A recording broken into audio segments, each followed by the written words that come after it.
others. Somebody.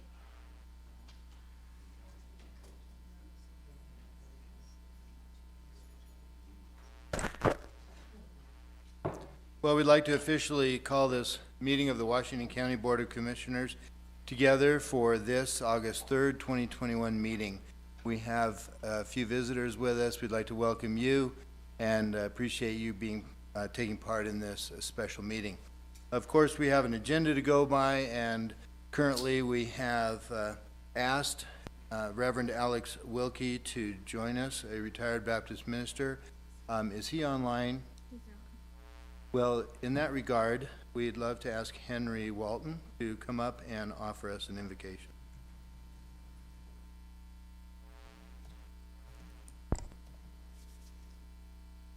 Our kind Heavenly Father, we are grateful for the opportunity to be gathered together as commissioners and citizens of Washington County. We're grateful for this beautiful land that we live in and the opportunity we have to serve each other and partake of this beautiful area.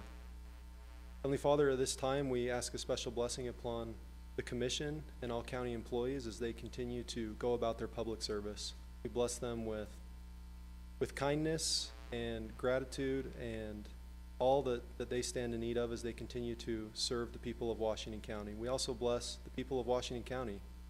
We bless this region with water at this time, and we're grateful for the water that we have received.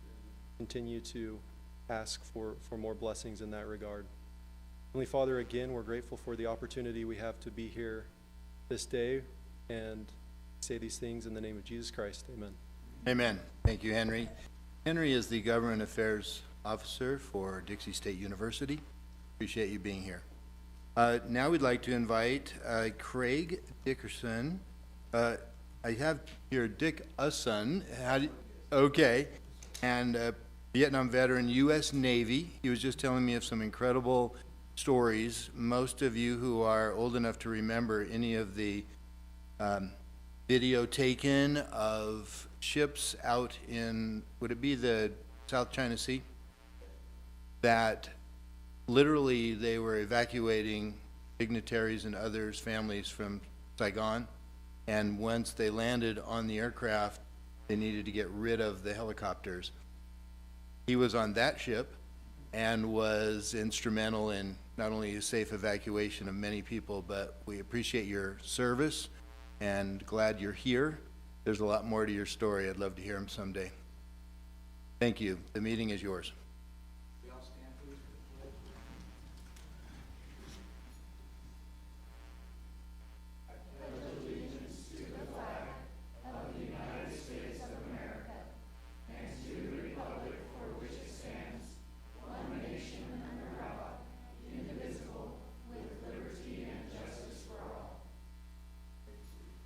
Thank you so much. Thank you. Please Thank you take, for your service. Well, we begin now with a very special part of our meeting. As you know, our twice elected former commissioner, Dean Cox, passed away last month, and we have both celebrated his name and also his service to the county for well over 30 years. But as government moves on, we pay respect to Dean, but also had a seat to fill. And a special election was held by the Washington County Republican Party on the 20th of July, in which a process of voting and speeches was given. And to my right, your left, Kenneth Adams Snow won that election and is here to be sworn in. And as they often say in government, after the swearing in, you're just sworn at. We also had a special election that night, and from which Susan Lewis also had a competitive race and won that election through that same process of those chairs, vice chairs, and party officials, and we welcome her here. We'd like to begin. It's a little different. I don't like it when they bunch all the names together. Susan, would you come forward first? And as delegated to me, I will give you the oath of office. I'll come down there. Yeah, normally it's our clerk auditor that does the swearing in. But since we're swearing in a clerk auditor, Please stand right there because the paparazzi should get my back, which is right that side. You'll raise your right hand. I.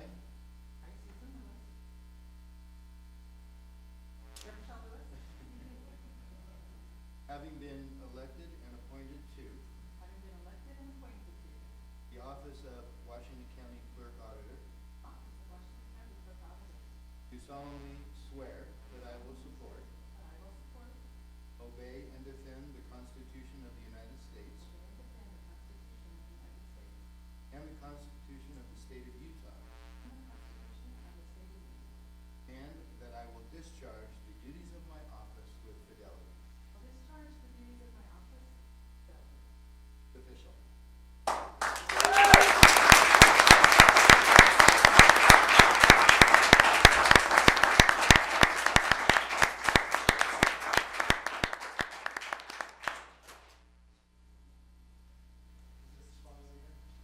Well, it's where the X is. Is that good? Please raise your right hand. I, Kenneth Adam Snow, having been elected and appointed having been elected and appointed to the office of Washington County Commissioner, Seat C, to the office of Washington County Commissioner, Seat C, do solemnly swear that I will support, solemnly swear that I will support, obey, and defend obey, and defend the Constitution of the United States the Constitution of the United States and the Constitution of the State of Utah, and the Constitution of the State of Utah, and that I will discharge the duties of my office with fidelity. and that I will discharge the duties of my office with fidelity. Congratulations.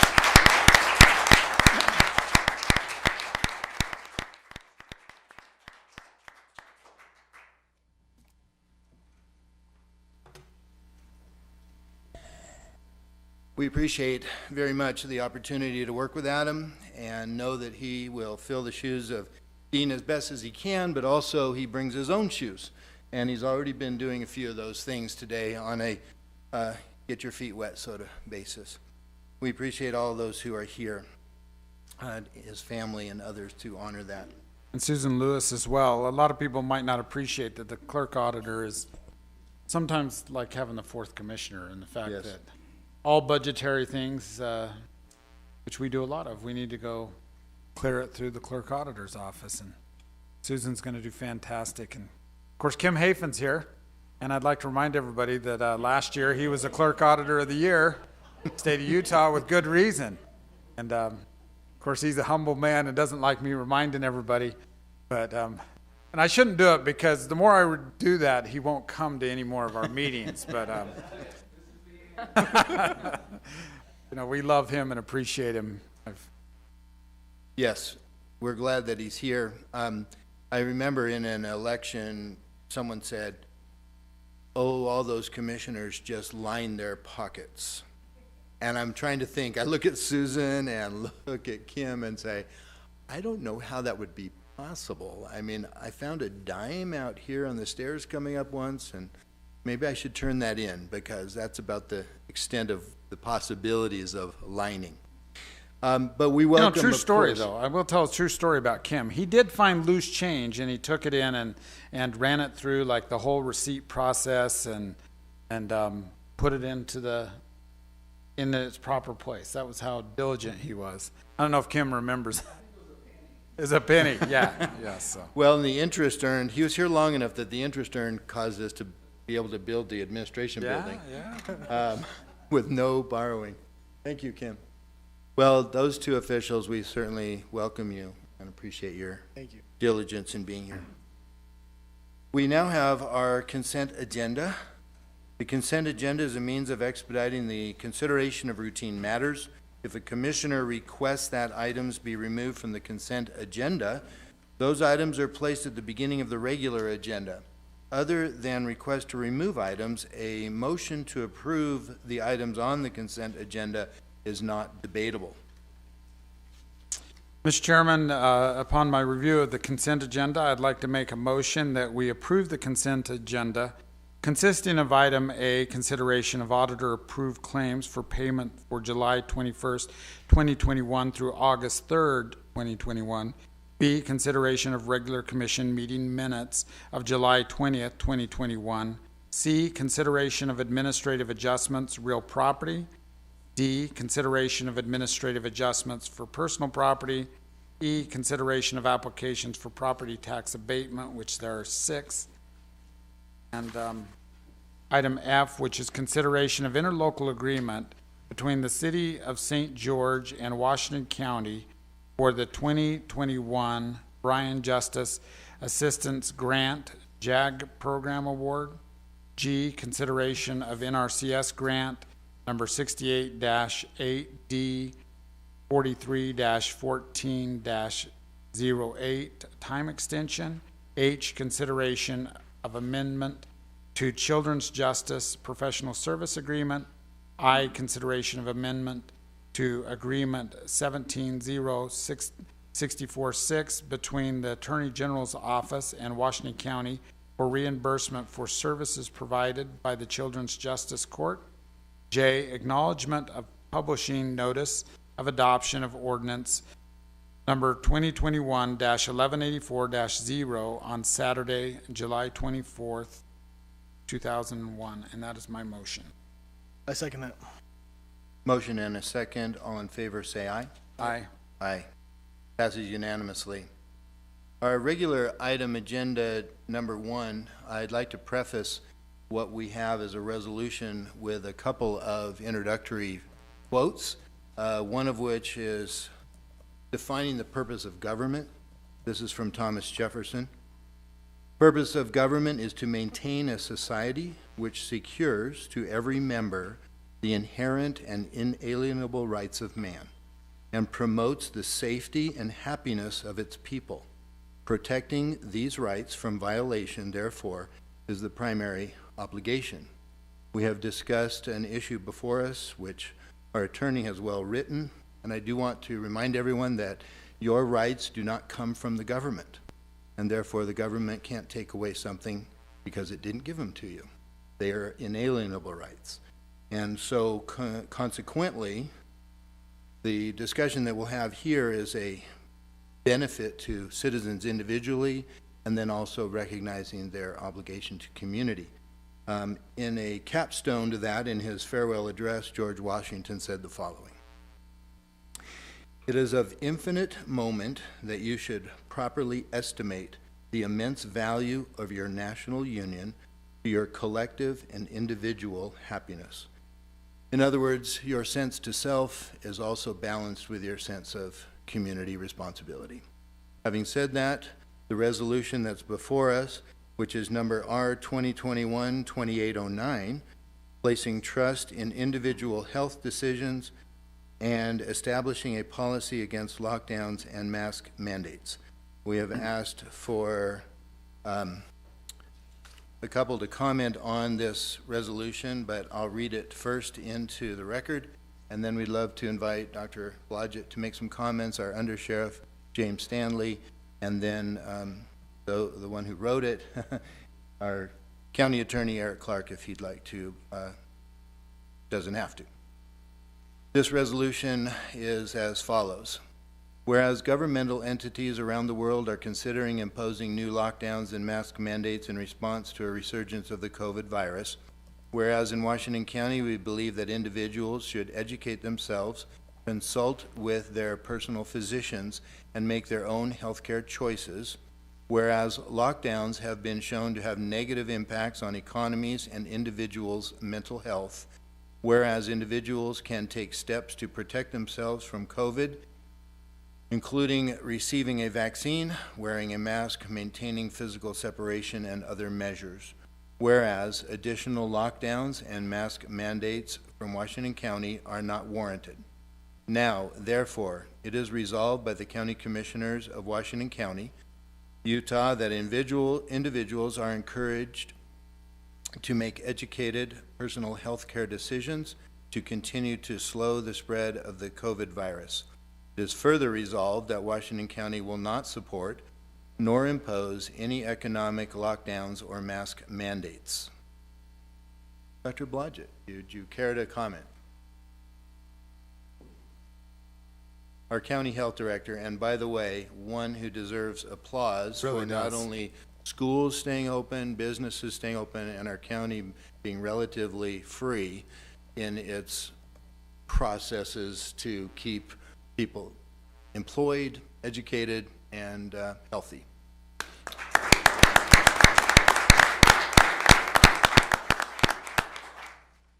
Really a pleasure to be here. Thank you for the opportunity to give service in the Five County area and for your very diligent leadership through difficult times.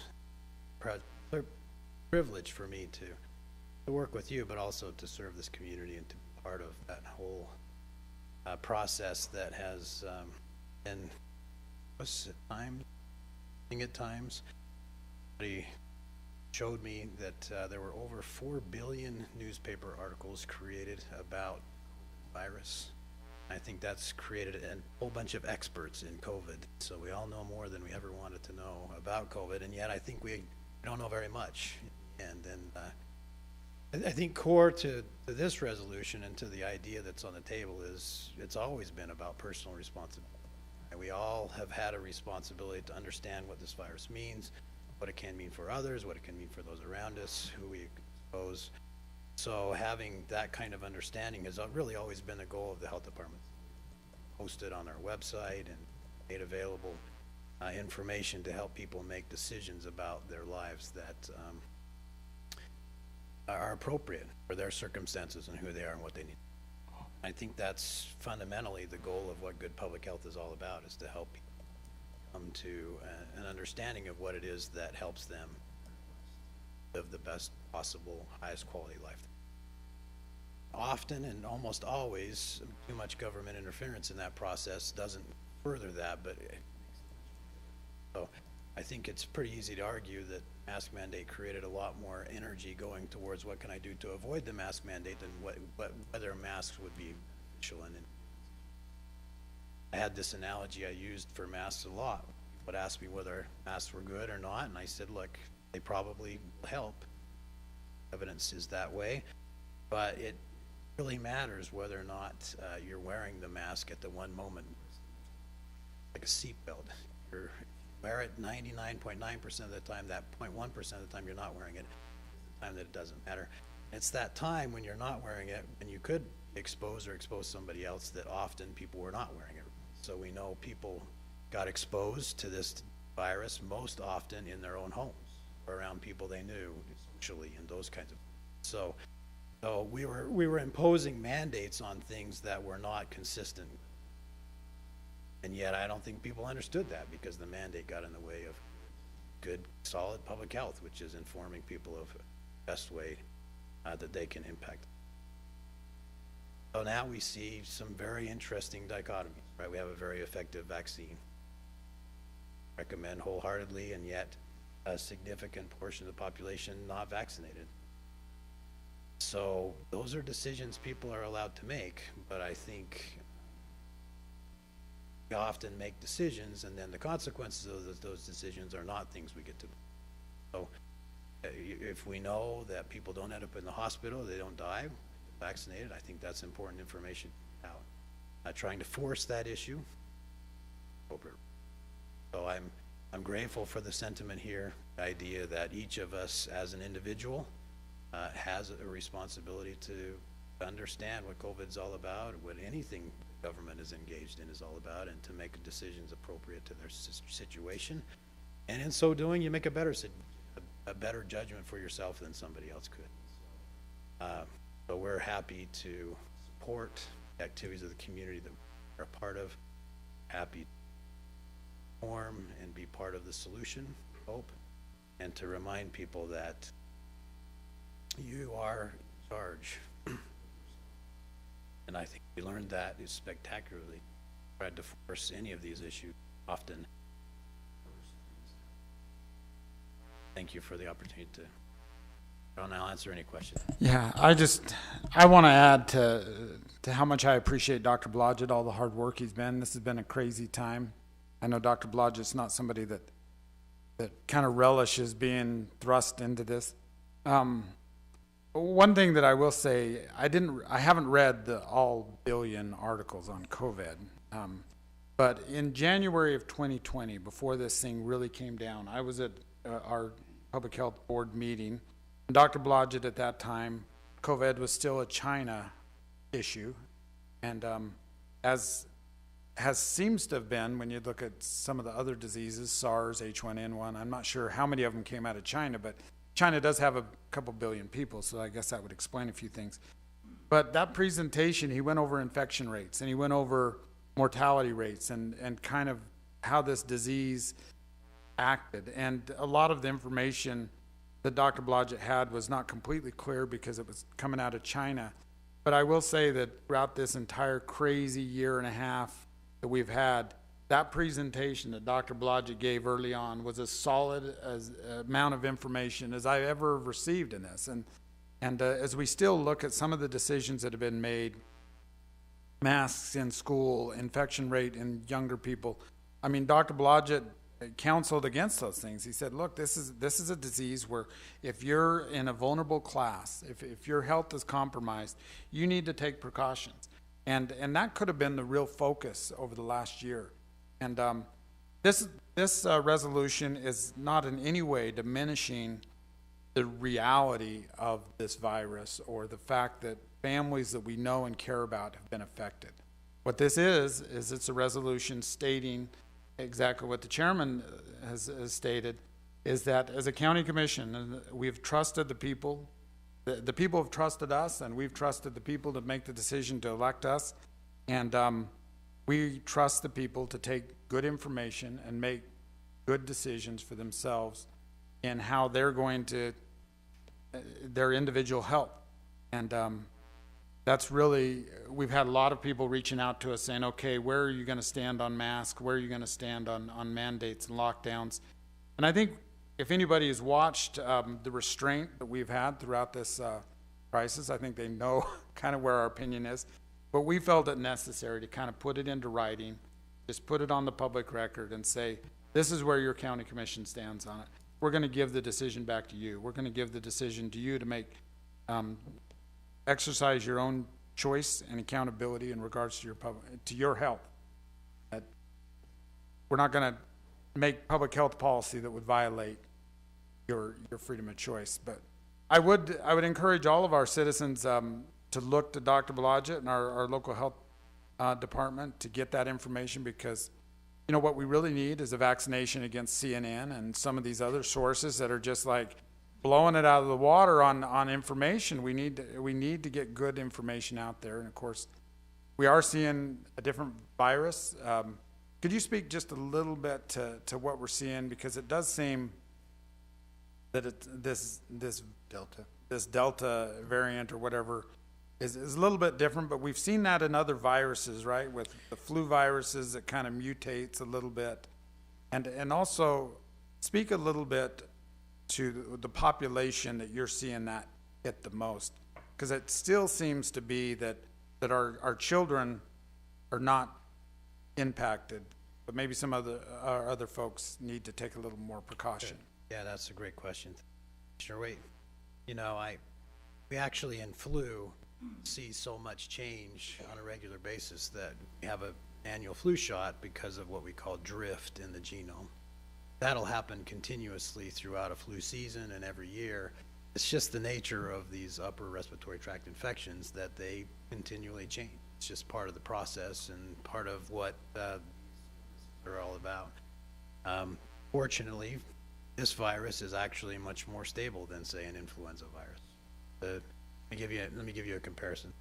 Measles vaccine that was created back in the 1950s is still the same measles vaccine we use today because it's such a stable virus.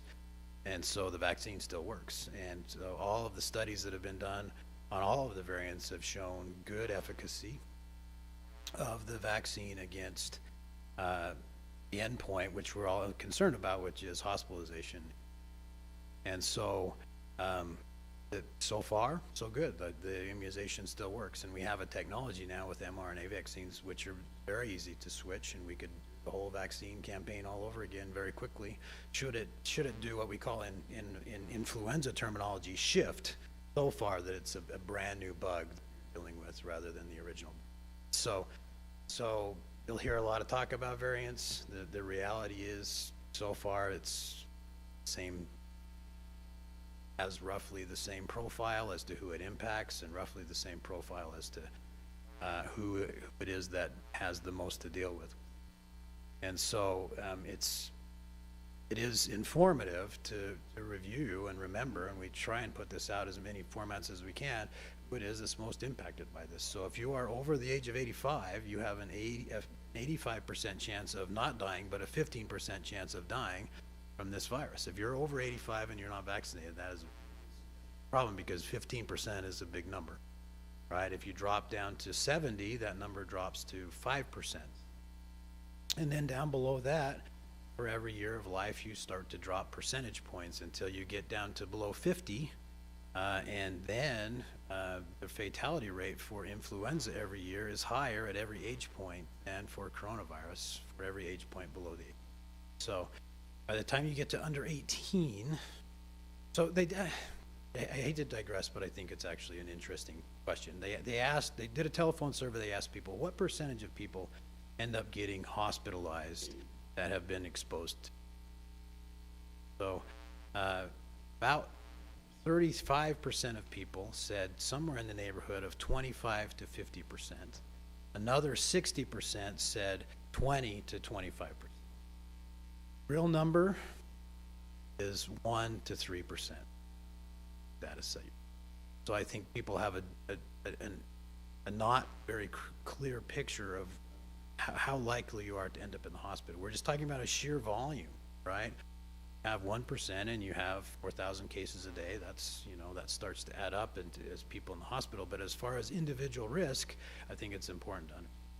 So once you get into that under 18 group, in the last 3 years from influenza, we had deaths in the under 18 age range from influenza. From COVID, we had 1 in all 3 of those flu seasons. We're on our In what area? Are we talking about Utah, or are we This is in all of Utah, All of correct, and 0 in our area. So that equates to a 1 in 1.4 million risk. We all have a really hard time processing risk, but that is very small, right? And so that is, I think, is an important characteristic to look at, is in young children, this is not nearly the concern that we have. I think it's appropriate to have policies. Well, thank you, Doctor. And I know from the beginning on the website, you have encouraged people to take normal steps. If you're sick, stay home. If you suspect that somebody in your home is sick, observe them, and perhaps you stay home even in that case. Distancing by some is ridiculous, and it ranges from, 1 foot to 3 foot to 6 feet. Somebody chose 6 and probably has done some good. Wear a mask if you're vulnerable and you feel like you're in an age group that's susceptible, especially if you're in a crowd and amongst people that you don't know. And then, of course, to take personal care of your hygiene with washing hands and whatever else might necessitate keeping healthy. That's been on the website from day one. Absolutely. And you still encourage that? Absolutely. But not so full-blown that they go crazy. You've been reading very well. Appreciate it. So our website, swhealth.org, is always available, current and updated, with links to all of the relevant. And of course, Dr. Blodgett has also received the wide spectrum of those who have criticized for saying, why aren't you telling everyone to stay indoors and wear a mask and do nothing? Clear up to the ones that say, it's my right to not do anything. And if I'm sick, I'm going to go on the bus and sneeze on everyone. And you get that wide range, and we've been trying to bring it to the middle to be sensible, to take care of yourself and also care about your neighbor and your community. You can yell fire in a theater. That is a given right for your freedom of speech, but they've outlawed that because it usually wasn't good for the entire theater attendees. And so we're trying to use common sense in that regard. We appreciate what you do. Please tell your staff they've worked hard, they've been on duty, and you've had many volunteers who've likewise helped. That is very true. We were happy to celebrate over 100,000 vaccinations recently. I mean, our small staff has really stepped up to an amazing job. Thank you for your support and all of the help that we've had, but community as well has been very supportive. Thank you. Thank you. We see that our sheriff is here. We said under sheriff, but please, Corey Pulsifer, our sheriff, would you care to also make a few comments? Thank you, Doctor. Under Sheriff Stanley has actually prepared a little bit of a message. The reason I want to just take a moment is to thank Dr. Blodgett, because as we went through this whole process last year, with the outbreak that we had in the jail, he was on the phone with us multiple times every week and weekends as we dealt with it, with only, I think, 2 trips to the hospital for treatment with inmates of over 100 that did catch it in there, but to be there to help us manage and do it. I fully support your message. I wear a mask because I have personal reasons, with health reasons, that caused me to try and be careful.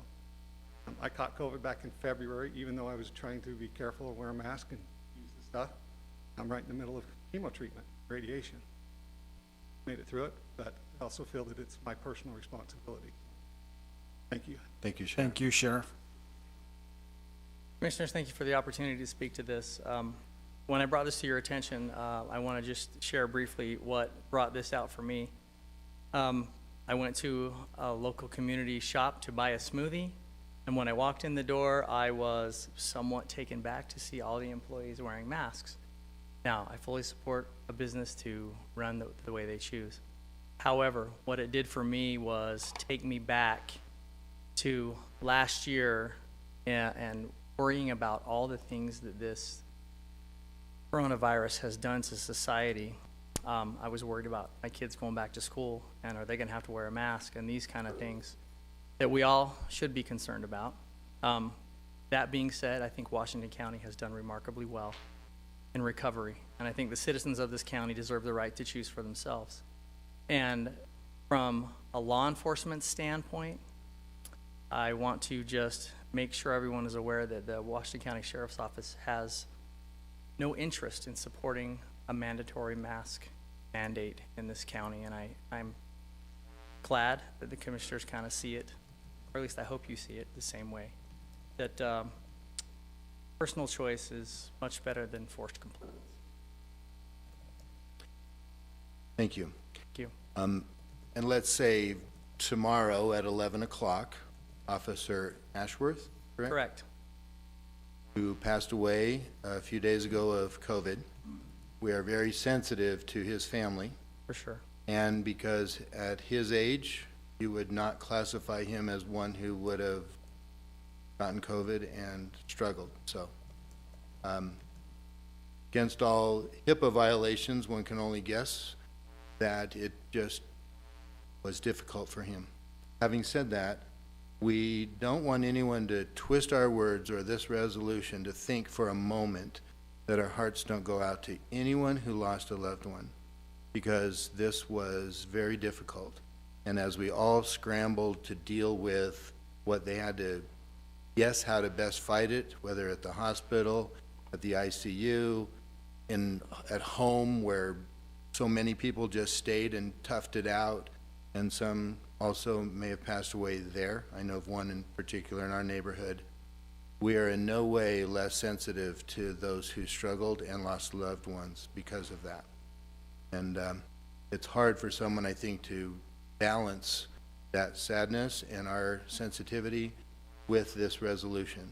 But if they read it carefully, there's every room in there for them to understand that we care about people who get the virus and who deal with it.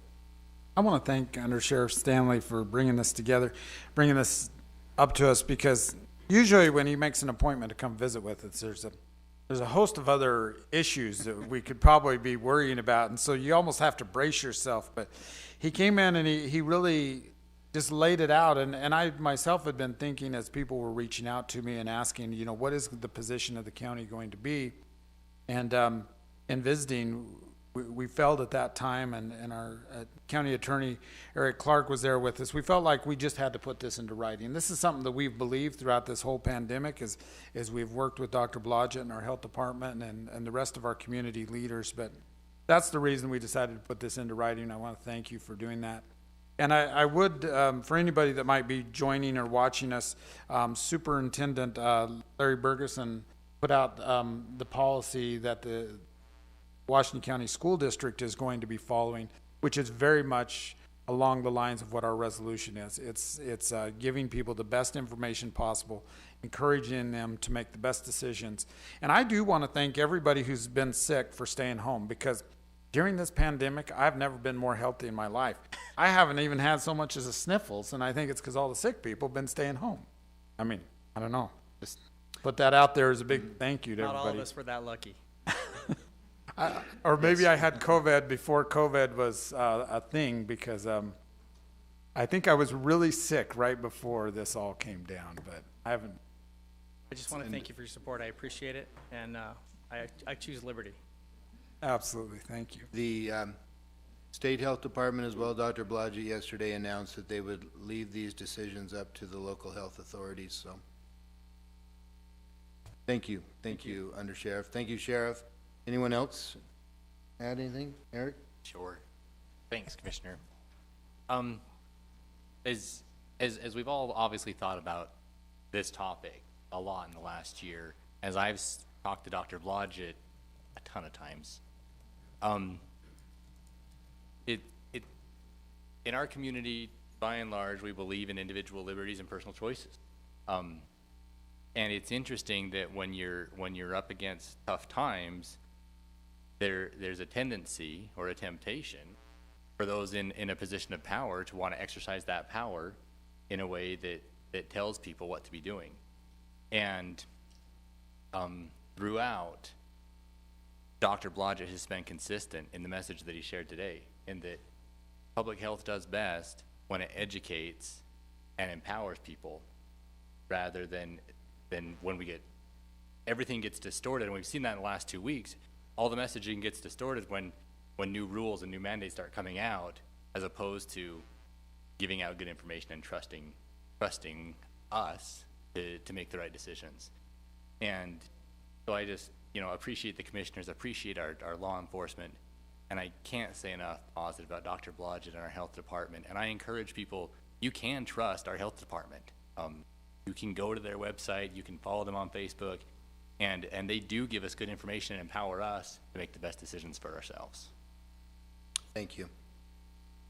Well, shall we? Yeah, with that, Vote. Mr. Chairman, I'd like to make a motion that we adopt Resolution R-2021-2809, a resolution placing trust in individual health decisions and establishing a policy against lockdowns and mask mandates, and that's my motion. I second the motion. Motion and a second. All in favor say aye. Aye. Aye. Passes. Our next item is from our Children's Justice Center, a presentation on the Victims of Crime Act grant. Christy Pike.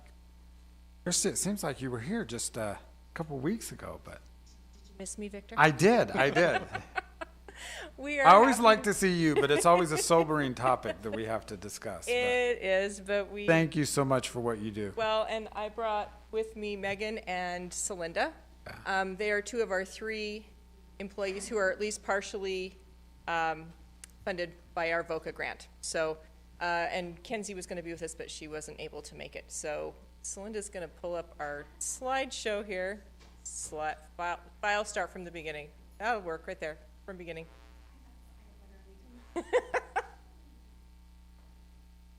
I've got her working from my computer instead of hers, so we can do it from here. It's fine. So, except it's not letting me click, Celinda.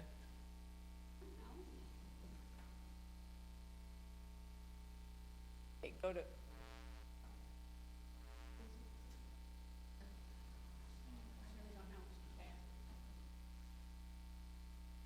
I swear we have problems with our slide presentation every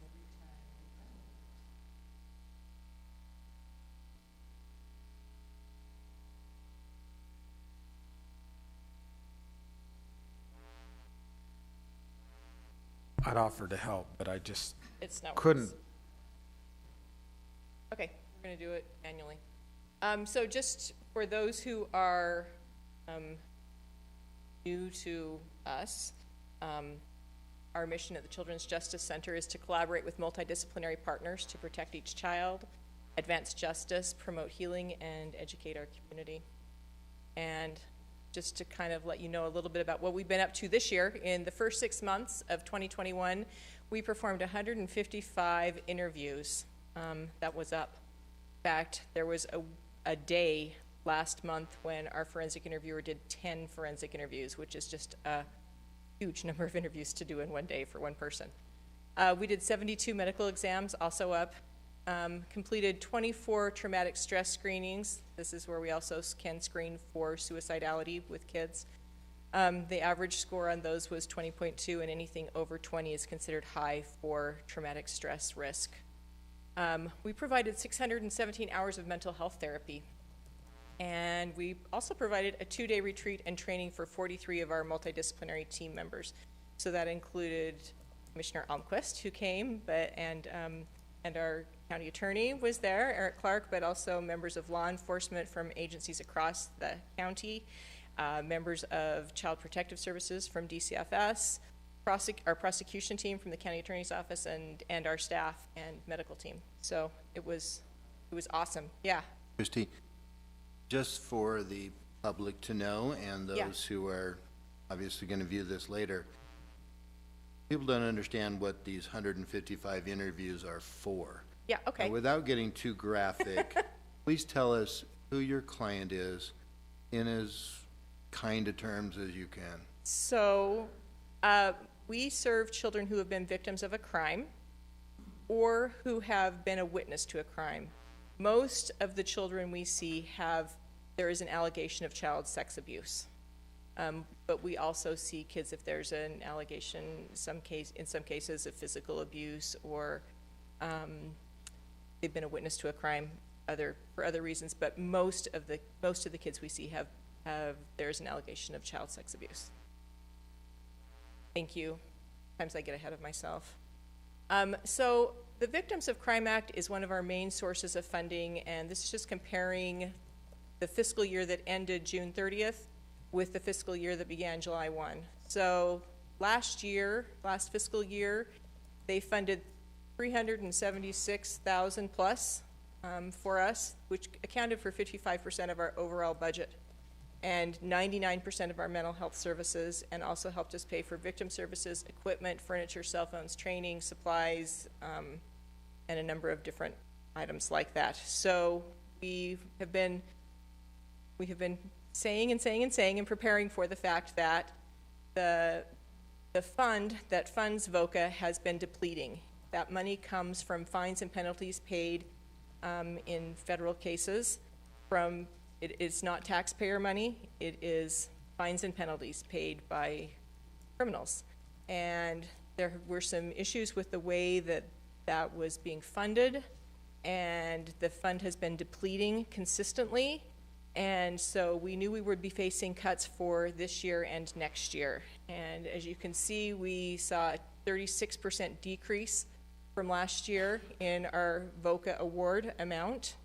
They will no longer cover most training, travel, or cost of living expense raises, anything like that. And they've also cut the number of mental health hours that they will be covering for us. We knew it was coming. So we've had kind of a two-pronged approach for dealing with this. The first is that we have been working with members of Congress and the U.S. Senate to pass the VOCA Fix Act. And Congress passed it last spring. Adam might be able to speak to that even better than I could. But we just, in the past couple of weeks, got word that the Senate has passed it unanimously, which was kind of a surprise, actually, because it took months and months of lobbying with them, lobbying's the wrong word, of educating them about what that fund does to get there. But they did pass it unanimously. It is on the president's desk, waiting a signature. We believe that will happen. So that should help the fund begin to replenish. That's not going to help us for the next 2 years, but it should long-term a strategy to help us there. Shorter term, we did a couple of things. The one thing that we did, we hired Megan. Megan is our in-house mental health therapist. I'm going to give her a chance to talk to you here in a minute. It is less expensive for us to have her provide therapy services than to contract all of those services out to the community. We are How much outsourcing have we been doing? a lot. A lot? Most of it until Megan, your first clients were in March, April. So until then, all of those numbers that you saw, all of those hours were outsourced. Oh, wow. So over 1,100 hours last year at between $81.25 and $70 an hour. So and we will still use community contracted therapists, but Megan is able to take some of that burden. Our idea is to provide a multifaceted mental health approach. So we will have our in-house therapist. We'll be able to contract with other therapists. We will be providing therapy in the schools once again. We and we're hoping to do more telemental health as well. So that is one thing that we've done to try and decrease costs and keep our services the same. I'm also pursuing other grant funding to help cover some of those mental health costs. So any questions about any of that? Okay, so we're gonna now, I'm gonna have Celinda come up and we're gonna go through what our goals were for our grant this past year that just ended, because we are required by our grant to report this back to you, and where we came to with the goals. And she'll do some and Megan's gonna do a little, and then we'll let you know what our goals are for the coming grant.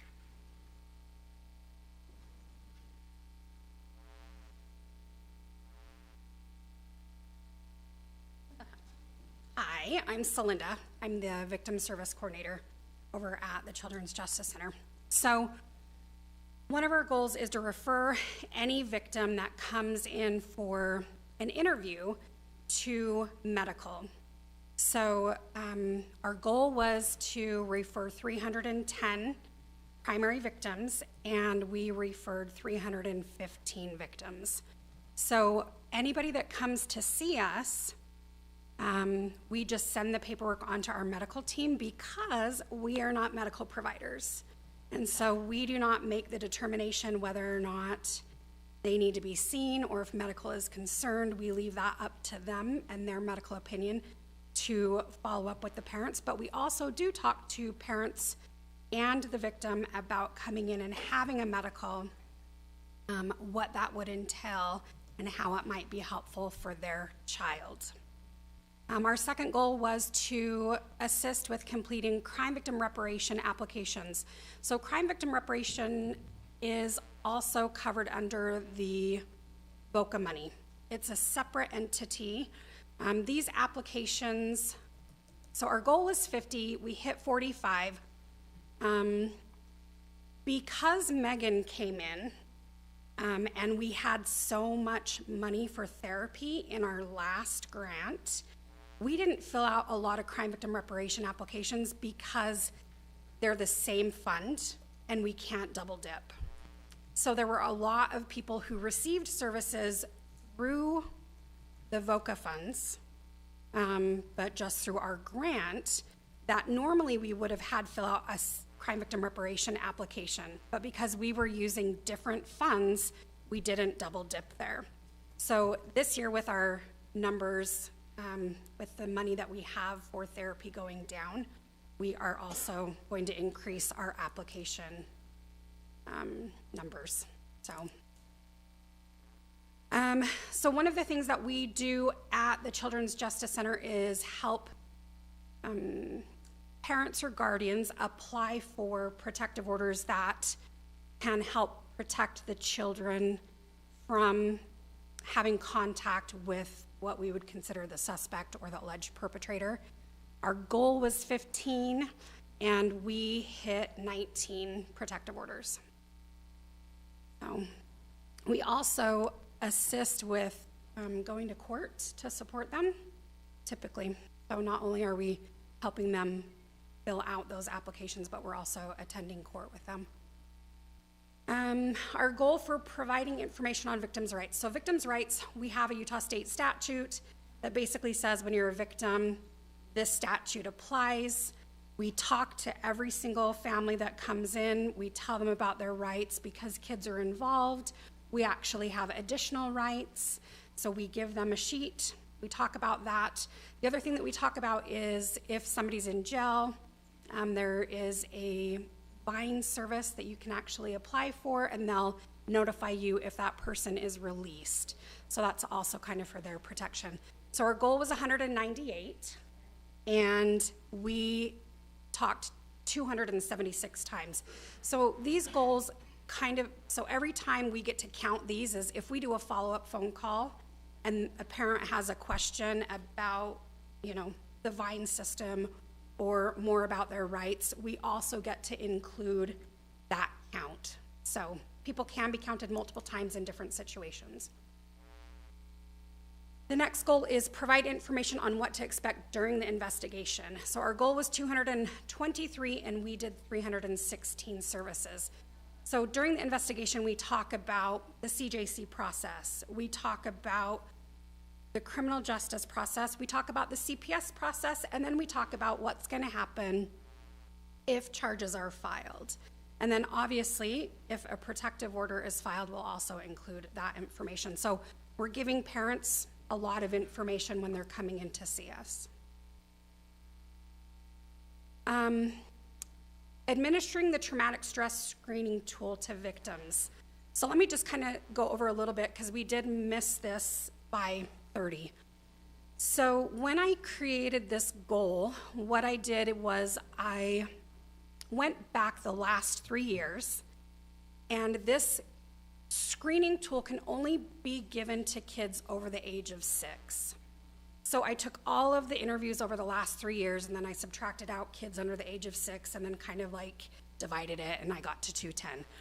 So we can't foretell who's or what ages are going to come in, and what victims we are going to see. We get what we get, and so we did only do 108 traumatic stress screening screening tools, screenings, yes, this year. So we did miss that goal, but we have a reason behind that. Would that mean that you had a larger number than expected of younger children?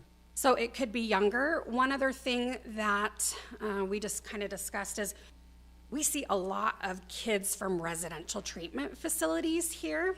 So kids that have been placed in, Cinnamon Hills or Sunrise, and because they're receiving treatment and they're in a facility that is surrounded by mental health and they're doing all that, we have never included them in our screenings because we can't really do anything once we screen them. We don't follow up with them. They're in a locked facility. We don't have contact with them. So we had not been including them. If we had included them this year, we would have reached our 210 goal. So we have had some discussions with mental health professionals and also residential treatment facility staff about doing those screenings if they think that they would help, and we are going to start doing those screenings. We actually had this discussion yesterday. So we will start doing those screenings just so that those residential treatment facilities can see where they are on the risk assessment, and then also it checks for suicidality. Yes. Okay.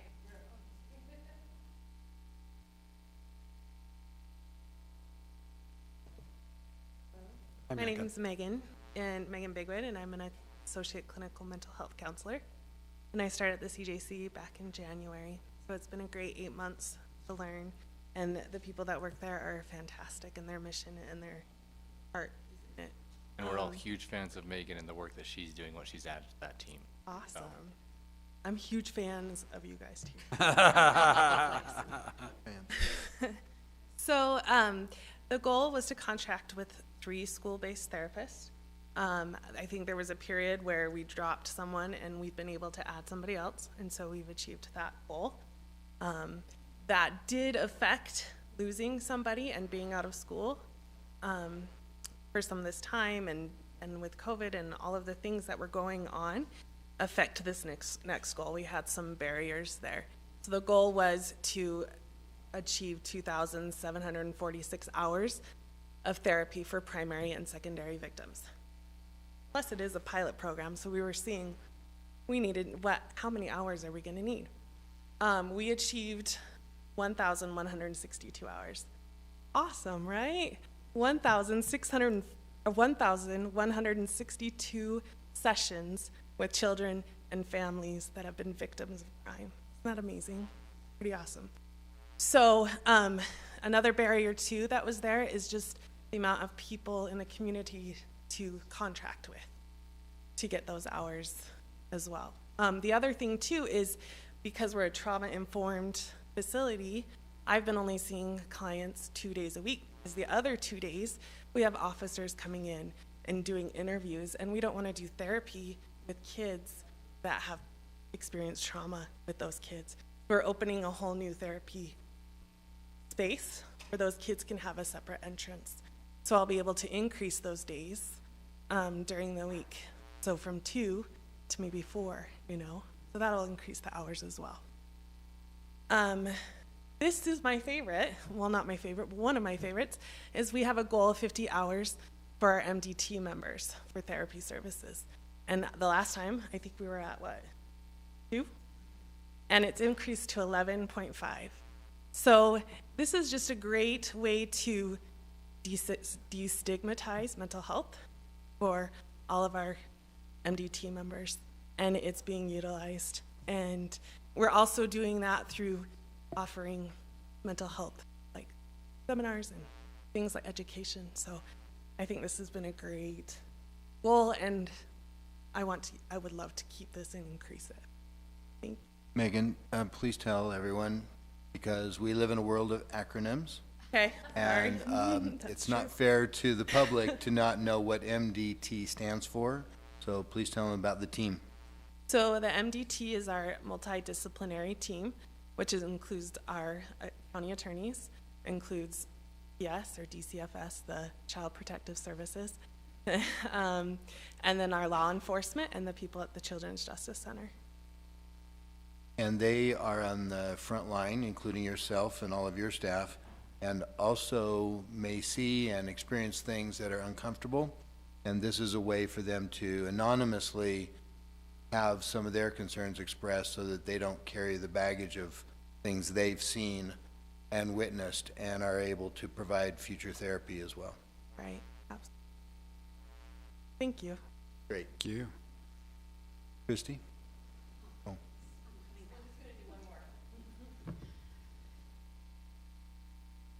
So you should all know that Celinda writes this grant. She is like a rock star. This is a hard grant. It's lots of fun. She is the author and finisher of the VOCA grant. So our new grant objectives, so these will run from July this year, and then we end in June of next year, but then we pick up again in July. So it's a 2-year cycle. And these are our new grant objectives. They went to a new grant management system, and so things are separated out a little bit different. So our new grant objectives are provide information on the criminal justice process, victim rights, et cetera. So we're gonna do that 400 times throughout the year. Refer to other victim services, so that's like medical. Also that could be like referring to the county attorney's SVU unit. That's 310 times. Refer to other victim services, that's specifically set aside for CVR applications. So I actually think that this number is wrong. The new system isn't quite up and running, so this is what I submitted, but I think I had to make a correction with the CVR applications, and I think we actually are up to 70. So I think that that number is actually incorrect. Because our mental health services coordinator is being paid to do Spanish interpretation, they wanted me to include a grant objective about interpretation. So we are going to do 100 services of Spanish interpretation. And then the individual counseling sessions, we were funded for 1,050, and that excludes anything that Megan's going to do. So I have 1,050 hours, and that's how many sessions we want to provide. And then anything that Megan does will actually be on top of that. We do have an emergency financial assistance fund. Sometimes we use that money, depends. Typically it's for food, for families that come and they don't have food. Sometimes it's been, to help with applications to an apartment. It's been gas to get to other appointments, like to Primary Children's to do follow-ups on physical abuse cases. So we do have now an objective on that, and that is 30 victims. So that doesn't necessarily mean, that can be a mother and her children, and they would count as 3, if there were 3 of them. And then we did just do the protective order, 15 a year. That does take a lot of our time as advocates to help prepare those orders and then go to court, and so we did include that. And then we dropped our traumatic stress screenings to 200 per year. I have a question about outreach into our minority communities. Do you feel like that's on par with like their representation in the population and what you would expect, or do we still need to make headway there? So I'm required whenever we do our reaccreditation to do a cultural assessment and look at what the breakdown is in terms of ethnicities and races in the county, and look and compare that to our kids, and we compare well. That doesn't mean we shouldn't be doing more outreach, and it has really helped a lot to have a Spanish speaker in-house. Yeah. Word gets around, and she's loved within that community, and people trust her. So that's been helpful. Excellent. Yeah. Any other questions from any of you? Sorry, I know it's a lot of information. I'm sorry we put you through this every 6 months, but we're required to, and it means hundreds of thousands of dollars. So there you go.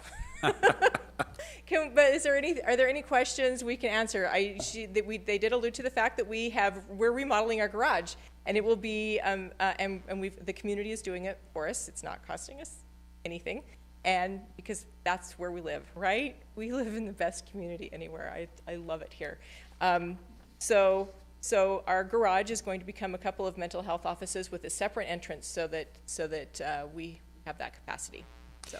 A lot of people might not realize that your department falls underneath the county attorney's office.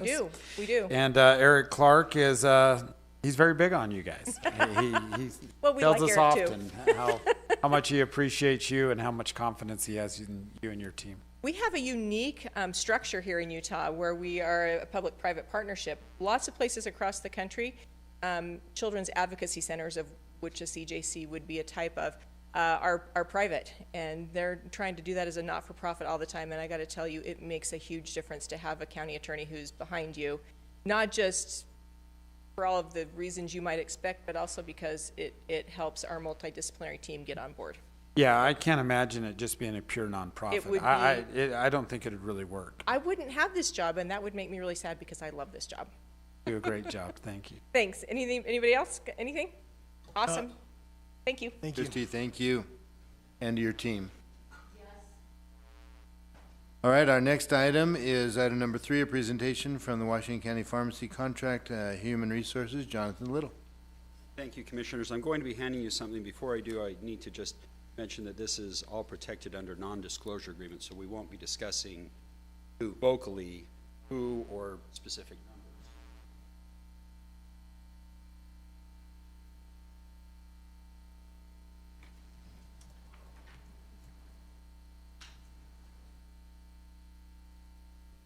So what you have in front of you is a summation of some information from years past, as well as what we gained in a recent information gathering session. So just for your information, we have some rebates that come to us from our pharmacy program. The top number on your sheet there that you'll see is those are the rebates that we received, and they were pretty consistent up through 2019. In 2020, we conducted an RFP for our benefits program, And as part of that, our current provider, which ended up being the winning bid, came to us and said that we would be getting an increase in our rebates. Those rebates are reflected on that second line, but I can say publicly that that increase there was a 598% increase. A substantial amount, which made us very happy. However, it did create a lot of questions as to why it was that that wasn't there before. That has been, and the full number didn't come until this year. It's kind of a 4-month lag as we see the rebates start rolling in. So as we came to the 1-year mark, we came to that final number there on the second part, which showed us that we had been missing out on a lot of money. As a result of that, we wanted to explore whether or not this was the final amount that we could be getting. We invited 2 of our finalists to come back in, and we provided them with detailed information on our pharmacy expenditures, specific prescriptions that were given, dosages, everything that they would need to let us know what it would have cost had we been under them for the last year. What we found was that we had those 2 finalists were NFP and GBS, and what we found is with the one, we would have had an additional 32% increase over what we had, which is reflected down there under their option. The GBS option did not have, we did not provide to them what our rebates were, and so they were guessing at what they were on their sheet. You'll see some information there that estimates high, but if you actually factor in what our actual rebate was, it did not end up being as competitive. As a result of all of this information, we wanted to bring to the Commission a recommendation that we explore a possible early exit to our pharmacy contract within our benefits. NFP has offered to negotiate that, and if it can be negotiated, they would take over as the new pharmacy benefit manager as part of this. If they cannot negotiate that, then we would just operate under our current contract, which does not expire until December of 2023. We do anticipate running through another RFP regardless in July of that year to make sure that we're still competitively priced in the market for our benefits. Are there any questions? So are we taking action today, or is Presentation. this, No, this so- is a presentation? So this is a presentation. If the commission is okay with me proceeding, there will be an agreement drawn up that will be in your consent agenda for next meeting, but we will move forward with giving them the green light to start negotiations to see if they could procure us an early exit. Well, I don't have any reservations about that. Anyone else? Nope. Okay, that presentation is appreciated and, yeah, knows to proceed, so to speak. Great, thank you very much. Appreciate it. Thank you, Jonathan. Oh, I like how someone in Navy intelligence formerly just stamps it confidential and then gathers it all back up, you know, it's like, eyes only. Appreciate you. Our next item 4 is consideration of purchase request. Ray? Hello, again. Okay, I don't have that many, but the first one I have here today is for 2 trade-ins of fleet vehicles. This is on our current fleet vehicle contract. So the purchase price is $47,299 for each truck for 2 trucks, and $47,299 for trade-in values. So our bottom line is $0. I always like those purchase requests. Yeah. A great one. The next one I have is for the library. This is a yearly the Utah State grants the library a certain amount of money.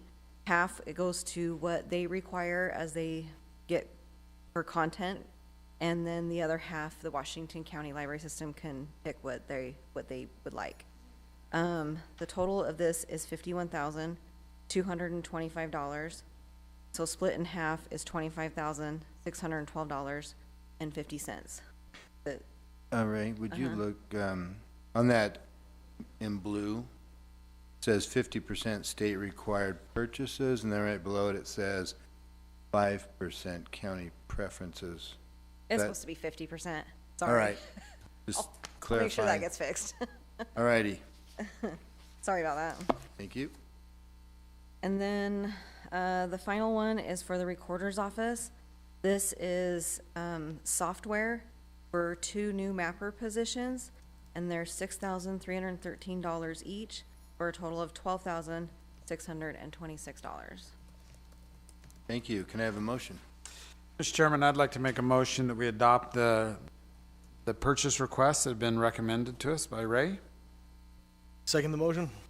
Motion and a second. All in favor, say aye. Aye. Aye. Thank you. Passes unanimously. Thank you, Ray. Thank you. Consideration of ordinance number 2021-1185-0 as an ordinance amending the special events ordinance, Title III, Chapter 3 of the Washington County Code. I can speak to this one, Commissioner. Thank you. This ordinance goes through and makes sure that the number of events happening on SR 18 aren't overly burdensome to the residents that travel that road regularly.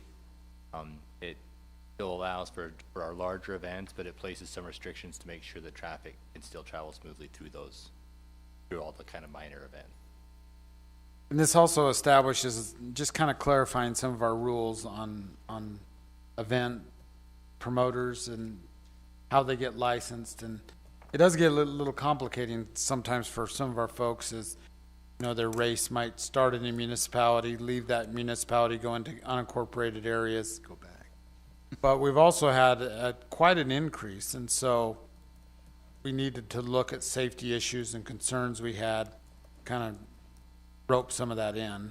And as I read through it, was pretty much along those lines. I'm comfortable with language changes that have been recommended to us. Some of it's just housekeeping, and then others are just making it a little clearer where we're at. And a large section on security, which is item 14, and sections A, B, and then 15 follows up, because we do want anyone at an event to feel secure. And we also want the participants to be secure when they're out there on a road, and Yeah. you know, can't just put a little cone out there, and we have to have a road closure. We need to have people informed and do it right, so. Okay, any discussion? If not, we can call on a motion for that item 5. Mr. Chairman, I'd like to make a motion that we adopt resolution 2021-1185-0, an ordinance amending the special events ordinance Title 3, Chapter 3 of the Washington County Code. Second. Motion and a second. Let it be noted that the motion includes all deletions and additions as presented to us. All right, all in favor, say aye. Aye. Aye. Passes. Item number 6. Thank you, by the way, Eric, for helping until, Scott, is he still here? Worked on it. And you too, Scott, the other Scott. Having said that, item number 6, consideration of resolution number R 2021-2805, a resolution appointing, I believe, Commissioner Victor Iverson as a member of the Washington County Boundary Commission. Yeah, I believe that this is a committee that meets often when our municipalities have disputes. So I'm gonna get really good at this and then go over to Palestine and Israel and help them work out their stuff. Yeah. Yeah. No, actually, I don't know that this has ever met, but I'm happy to be on it and serve, so. Okay. Well, I'll make the motion that you serve on that Boundary Commission for Washington County. Yeah, I'll second that one. All in favor, say aye. Aye. Passes unanimously. Item 7, consideration of resolution number R 2021-2806, a resolution appointing Adam Snow Commissioner to the Washington County Noxious Weed Board. Yes, this is one of those boards. Don't laugh. This is my favorite. We always Super give. sought after assignment. by It's the way. most sought after assignment. I will say that I received this assignment when I first became a county commissioner. And all kidding aside, though, Washington County does a great job with noxious weeds. I don't think people appreciate how, in this global economy that we're in, we have invasive species that are constantly coming into our county, and it's so important that we stay on top of them. And sometimes people probably think, well, you're not doing as good a job as you should. But in reality, if this board wasn't functioning and if we didn't have this program, we would be overrun with some very serious weeds that bring in their own problem, fire and other things. So, because they crowd out good species. So I would like to make a motion that we adopt resolution R-2021-2806, a resolution appointing Adam Snow to the Washington County Noxious Weed Board. I second that motion. I wasn't gonna second that one. And Okay, all in favor of that motion, say aye. Aye. Aye.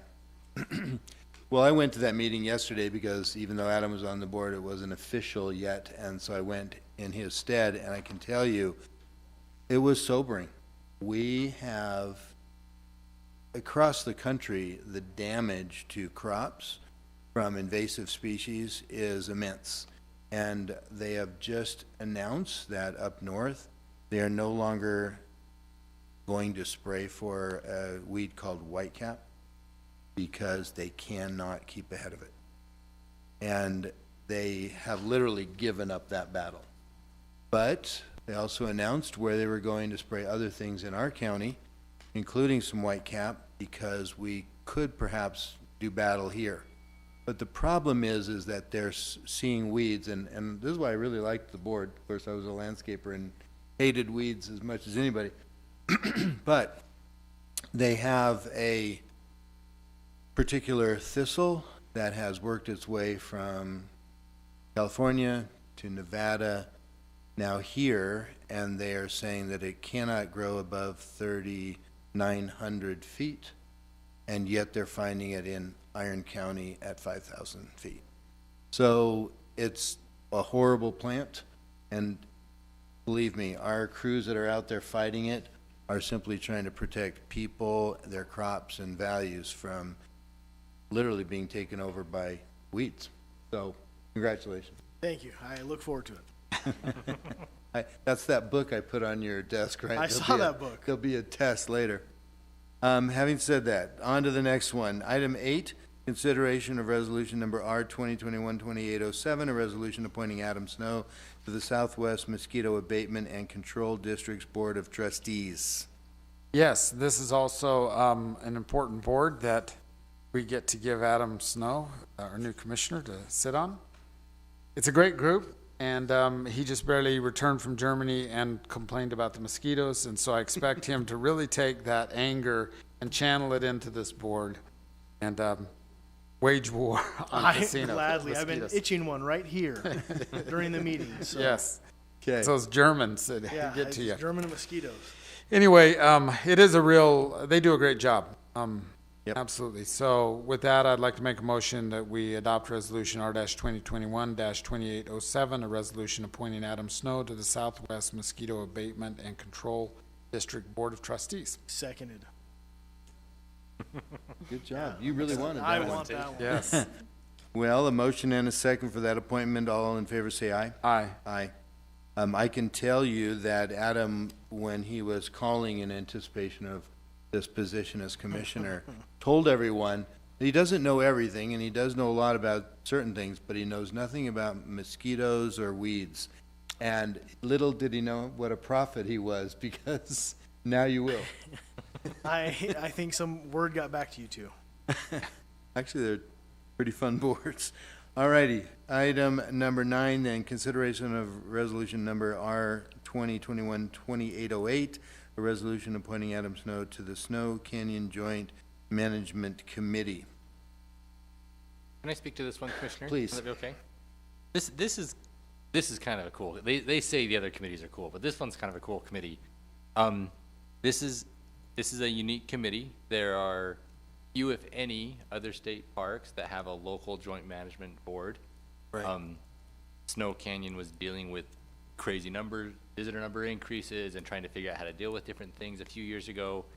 And the county commissioners wanted to have more of a say in that park. It's one of the crown jewels of our area. And as a result of this committee being formed and a commissioner sitting on that, we now have a local pass that is at a significant discount that you can get into that park or on an annual basis. So it's unique. It's something that I wouldn't mind seeing happen with other state parks around our state to make sure that they're state parks. We get along really well with our state government, but it still is also always helpful to have local electeds helping manage those things that are running their neighborhoods. Exactly. I mean, there were several considerations we took in here. First of all, the last name, Snow. It is named for my family. And, So that's- and it seems right. And it is your family. It is. That named it. And also, you live in Diamond Valley, so you drive by it every day. I will have a good bird's eye view to keep an eye on we things expect you to every keep- single day. I like that. So. Well, with that, Mr. Chairman, I'd like to make a motion that we adopt resolution R-2021-2808, a resolution appointing Adam Snow to the Snow Canyon Management Committee, joint management. I second that motion. All in favor, say aye. Aye. Aye. Passes unanimously. I heard an aye from the audience. My son. That's great. That was my son. You Thank should you. say aye. Having said that, item 10, consideration of resolution number R 2021-2810, a resolution approving an agreement between Washington County and Southwest Behavioral Health Center regarding office space sharing for recovery court staff. Eric. So commissioners, it used to be called drug court, but in our county now we call it recovery court because that's a way better name for what they're trying to accomplish, right? When did that change? Just recently? About a year ago. Okay. Yeah, about a year. That was a Doug Terry. You can credit Doug for that. So in the last few months, Southwest Behavioral has committed a staff member full-time to be the administrator for that recovery court. And that's been a really good thing. Managing anywhere from 80 to 120 people that are in recovery court. They're in court every week. They're drug testing every week. They're having to follow up on other terms of their employment requirements and different things to be in the program. Having a full-time administrator has been really good. A lot of that testing and tracking happens at our court support service building, and due to a recent restructuring that we've done of that program, we have an open office there. And so it makes a ton of sense to put that administrator into that building, but because the county owns the building and it's a Southwest Behavioral employee, this is just something to just document that we're gonna do an office share. Ideally, this agreement would be in your packet and it would be done.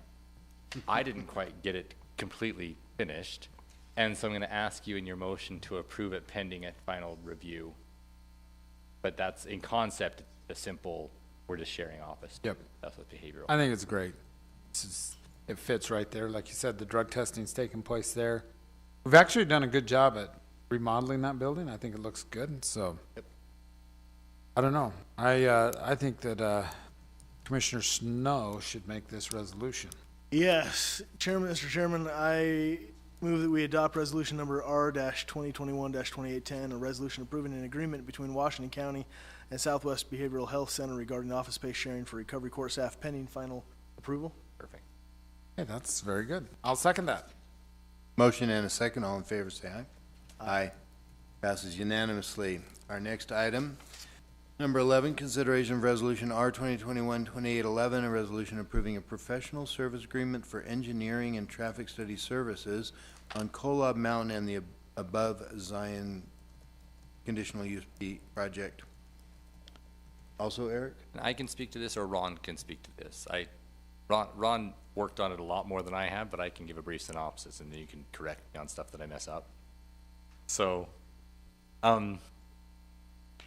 we have an application into the county, and there's also just been a lot of development and growth around our county. And it's time to have a good comprehensive traffic study done for Kolob area. And that's what this does, is it went out to an RFP, a credible company came in, put together a good proposal, and we're pretty confident we're gonna get a good product out of this. How was that, Ron? Yeah, this is really important for an application that we're considering right now, and just making sure that we have the right information in order to make the right decisions, so. Well, and it's not only a traffic study, but we were talking about drainage and looking at the big picture of how that affects roadways and vehicular traffic, forecasting, any sort of road impediments to, safety, et cetera. I mean, it's a comprehensive, big picture, and we appreciate Ron, hunting down the right people to bid it. And like Eric said, we have a competent bidder, and looks like we should move forward. So that, look for a motion. Mr. Chairman, I'd like to make a motion that we adopt Resolution R-2021-2811, a resolution approving a professional service agreement for engineering and traffic services for Washington County regarding the above Zion CUP project and Kolob Mountain area tourism. That's my motion. Seconded. Motion and a second. I want to clarify, it's not just above Zion. This is the whole Kolob region. Yeah. And therefore, that would include any projects existing or forecasted that would be included in this overview. It's not just that one site. All right, we have a motion and a second. All in favor, say aye. Aye. Aye. Passes unanimously. Commissioners report. Adam, you have a half an hour. Well, it's been an hour and a half, and it's been thrilling. Actually, I just appreciate the support of the people and that got me here, and obviously, while I had contemplated running for office someday, never under these conditions, and I just hope I can do Dean proud. And obviously to thank my family and my sweet wife, who is very supportive as I continue to do things that she would never have thought I was going to do first met. Yeah, she might regret this decision. I'm pretty sure she does. Yeah, when you're home late and different things like that, she might think, why did I encourage him? The first time people get after you in church for a decision you made that week at work, that's when you're like, what are we doing here? Yes. Neutral ground, supposedly. That's safe, right, in dodgeball? Hey, I'm safe. All right, well, appreciate that. Anything, Commissioner? No, I mean, obviously, we've been praying for rain, and that rain comes in small drops and big buckets, and continue to have those challenges. Our neighbors to the north, Iron County, are struggling with several flood issues, but we've had our own here as well. But we need the moisture, and we live in a beautiful, diverse climate. Sometimes Mother Nature does this to us, but anyway, I'd like to just encourage people to be aware of floods and not take them lightly. When that phone buzzes and stuff, just be careful where you're at. Yep. And we're still in a drought despite the rain. So let's continue to be mindful about not wasting water. I see, even though we did not have an emergency services report, we still are rescuing folks. And Chief, you, not necessarily part of that because you're over Hurricane Fire, but you hear it on the radio that continually our search and rescue under the Sheriff's Office is out there working hard to save people from flooding and whatnot, and of course just getting stranded on mountains. So please extend our thanks to them as well and your crew. It is a known fact now that in the neighboring county, the city of Enoch, 10% of all of their residences suffered some flood damage. Wow. That was quite an event. So when you look at 1 in 10 homes had some damage, and I was speaking with one that had 3 feet of water in his basement, and he said, like we do in southern Utah, the response was overwhelming, and there were almost 100 people in his home that went from home to home to home, cleaning, breaking out drywall, one thing after another, just trying to save what they could. And these teams just went through Enoch, and he said, we still have people suffering, but if it weren't for them, we would have suffered much more. So kudos to everyone who volunteers like that. In conclusion, these meetings are rebroadcast daily on TDS cable channels 22 and 108 at 10 a.m., 2 p.m., and 5:30 p.m. They are also available on demand at youtube.com/community education channel. Our thanks to the CEC for providing that service. And with that, we are concluded.